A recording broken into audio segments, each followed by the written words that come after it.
আজকে আমরা দেখব তুগলক ডাইনেস্টির মোহাম্মদ বিন তুগলকের পরবর্তী রুলার ফিরোজ শাহ তুগলক সম্পর্কে।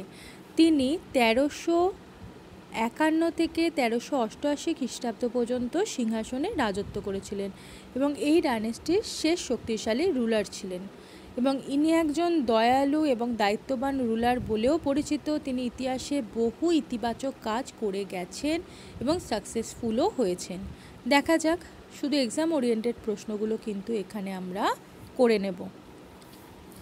বলছে the next ruler of Tughlaq dynasty কে ছিল? মোহাম্মদ বিন তুগলকের পর তারই কাকার ছেলে, মোহাম্মদ বিন তুগলকের ছেলে নয় কিন্তু তার কাকার ছেলে ফিরোজ শাহ তুগলক, মানে কাজিন হয় বা কী হয়, ভাই হয়, সে হচ্ছে ফিরোজ শাহ তুগলক সিংহাসনে বসেছিল। বোঝা গেল? বলছে he is described as Akbar of sultanate period. Akbar of sultanate period কাকে বলা হয়? ভীষণ ইম্পর্টেন্ট। কে বলেছিল? Historian Henry Elliot. Henry Elliot নামক ঐতিহাসিক তাকে কি বলেছিল? আকবর অফ সুলতানেট পিরিয়ড কাকে বলা হয়? এটা ইম্পর্টেন্ট। কাকে বলা হয়? ফিরোজ শাহ তুগলককে। বোঝা গেল?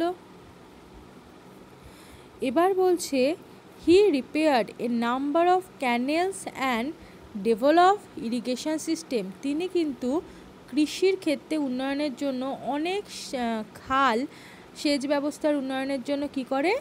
সেচ ব্যবস্থাকে উন্নত করে, নতুন করে সেটাকে রিভাইভ করে বা পুনর্জন্ম দেয়, পুনরুদ্ধার করে এবং কি করে? অনেক খালকে সংস্কার করে। বোঝা গেল? ভীষণ একটা ইম্পর্টেন্ট এবং গুরুত্বপূর্ণ আর ভালো কাজ। তিনি সাধারণ মানুষের জন্য দিল্লির কাছে একটা হসপিটাল তৈরি করেছিলেন। নাম কি? দার উল শিফা বা বিমারিস্তান। বোঝা গেল? দারুল শিফা বা বিমারিস্তান কে তৈরি করেছিলেন? মোহাম্মদ বিন তুগলক। এবার বলছে হি ওয়াজ এ গ্রেট বিল্ডার। তিনি কিন্তু অনেকগুলো শহরও তৈরি করেছিলেন। কি কি শহর?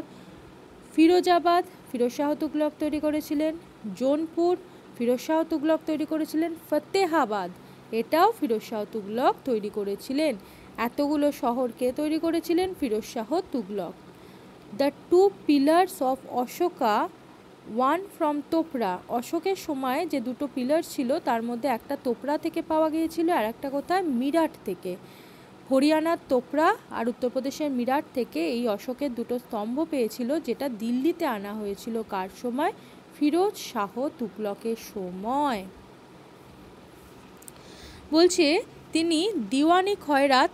এখন আমরা একটা কথা বারবার বলি, দান খয়রাত হচ্ছে নাকি? দান খয়রাত, সেই দান খয়রাত কথাটার উদ্ভব হয়েছে দিওয়ানি খয়রাত থেকে। এই যে দিওয়ানি খয়রাত, দিওয়ানি খয়রাত কিন্তু একটা ডিপার্টমেন্ট, সেটা হচ্ছে গরিব মানুষের মেয়েদের বিয়ে দেওয়ার পারপাসে শুধুমাত্র এই ডিপার্টমেন্টটা তৈরি করা হয়েছিল। দিওয়ানি খয়রাত, দিওয়ানি খয়রাত তৈরি করা হয়েছিল for the marriage of poor girls. বোঝা গেল?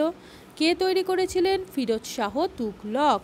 সেই দিওয়ানি খয়রাত থেকেই বর্তমানে দান খয়রাত কথাটা এসছে।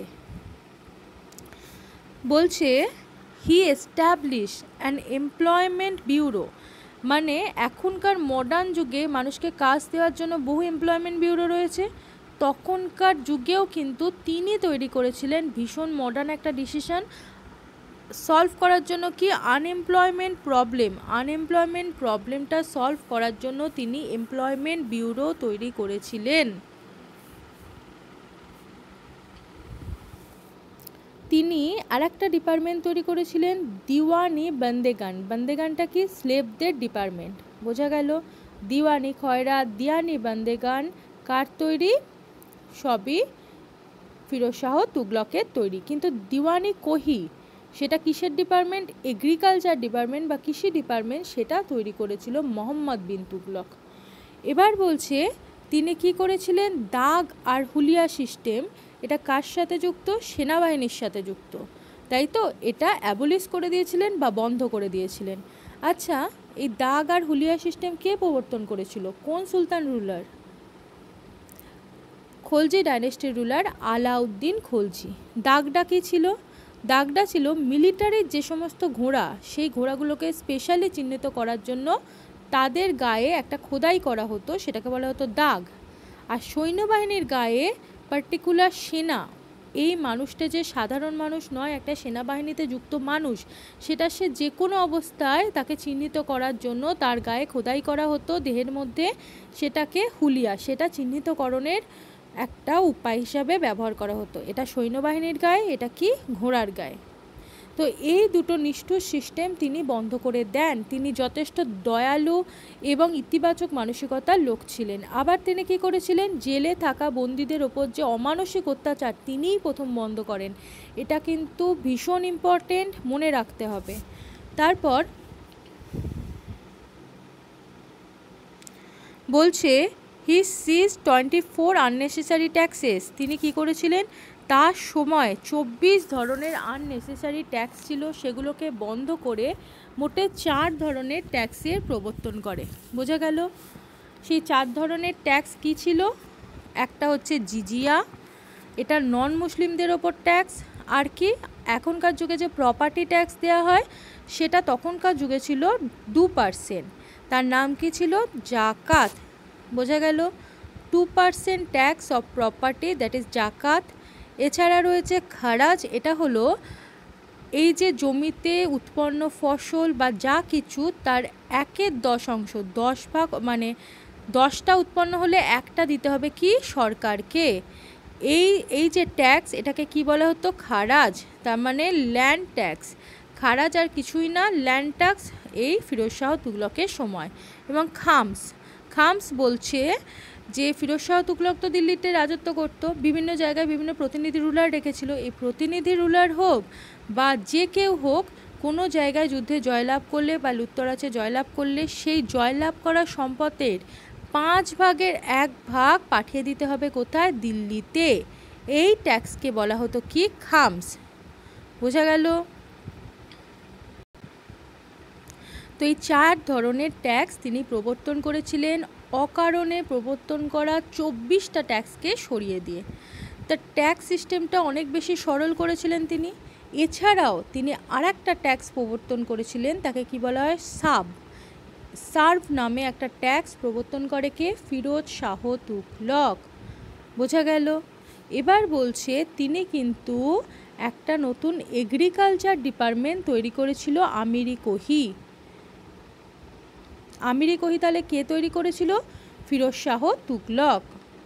এখানে এটা যেন গুলিয়ে না যায়,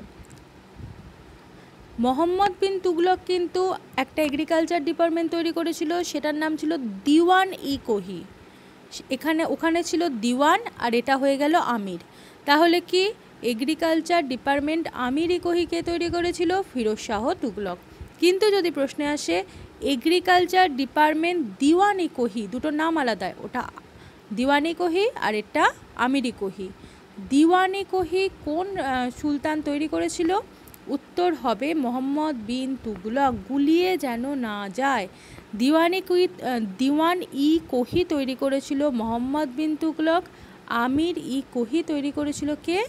ফিরোজ শাহ তুগলক। যেন ক্লিয়ার থাকে, একদম স্পষ্ট ধারণা রাখতে হবে, তা নাহলে গুড়িয়ে গেলে ভুল অ্যান্সার লিখে চলে আসবেন।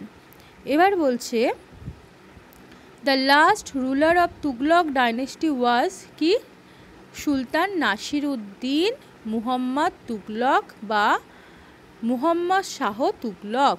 দুটো নামই ওনার একজনেরই, নাসিরউদ্দিন মুহাম্মদ তুগলক বা মুহাম্মদ শাহ তুগলক। এই সময় তৈমুর দ্য লেম কী করেছিল?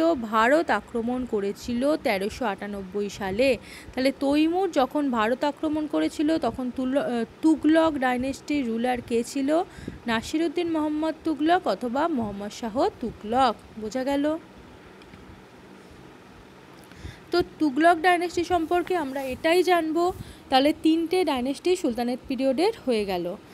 এরপর আমরা তৈমুর ইনভেনশনটা দেখব এবং কি সাইদ ডাইনেস্টিটা দেখব। তো আজকে ভিডিওটা এই পর্যন্তই থাকুক। যদি আমার ভিডিওগুলো ভালো লেগে থাকে, আপনাদের কোনো সাহায্যে লাগে, তাহলে একটা লাইক করে দেবেন। তো কারণ এই সমস্ত ভিডিও তৈরি করতে, এই সমস্ত প্রশ্ন কালেক্ট করতে অনেক পরিশ্রম লেগেছে, বহু বছরের পরিশ্রম। তাহলে সেক্ষেত্রে একটা যদি আপনাদের কাজে লাগে তবেই, তা নাহলে নয়। তা একটা লাইক আশা করতে পারি। আর তার সাথে যদি ভালো লেগে থাকে ভিডিওটা বন্ধুদের মধ্যে শেয়ার করবেন, নিজেও হেল্প পান, অন্যদেরও সাহায্য করুন। আর আপনাদের যাবতীয় কোনো বিষয়ে জানার থাকলে নিচে কমেন্ট বক্সে গিয়ে কমেন্ট করবেন, সেই টপিকে আমি ভিডিও কভার করার চেষ্টা করব। আর অন্য যে কোনো হেল্প লাগলে আমাকে কমেন্ট বক্সে কমেন্ট করতে পারেন। আর সবাই সরকারি চাকরির জন্য তৈরি হচ্ছেন, তো তৈরি হন, ফোকাসটা একদম ফিক্সড রাখুন, কোনো রকম হতাশা মনে জায়গা হতে দেবেন না, রিকোয়েস্ট রইল। মনটা ফুরফুরে রাখুন, পড়াশোনা করুন এবং পজিটিভ মাইন্ড রাখুন। হবে না বা নেগেটিভিটিতে নিজেকে ঘিরে ফেলবেন না, ট্রাই করুন, একদিন না একদিন হবেই হবে এবং খুব তাড়াতাড়ি হবে। শুধু নিজের কাজটাই নিজেকে বিচার করুন যে আপনি কি প্রতিদিন সঠিকভাবে পড়াশোনা করছেন বা অন্য কাজ করে ফেলছেন, না সঠিকভাবে পড়াশোনাটা হচ্ছে। নিজেই কিন্তু নিজেকে সবচেয়ে বড় জবাব দিতে পারবেন। তাহলে তার জন্য তৈরি হন। আর নিজের কাছে এইটুকুন টাইম, যখন আপনি ডিসিশন নিয়েছেন সরকারি চাকরি পাবেন, আপনার কাছে কোনো অল্টারনেট অপশান রাখবেন না। আপনি এটাই ভাববেন যে সরকারি চাকরি ছাড়া আমার কাছে কোনো উপায় নেই, তাই নিজের 100%টা দিয়ে পড়তে হবে। তাছাড়া সাহায্যের জন্য তো সবাই রয়েছে, নেটের দুনিয়ায় আমিও রয়েছি, অন্যও রয়েছে, অনেক ভালো ভালো টিচার, স্যার, প্রফেসররা রয়েছে, তো সবাই আপনার পাশে রয়েছে। আপনি শুধু নিজের রাস্তায় এগিয়ে যান, সবাইকে পাশে পাবেন। তো আজকে ভিডিওটা এই পর্যন্তই থাকুক।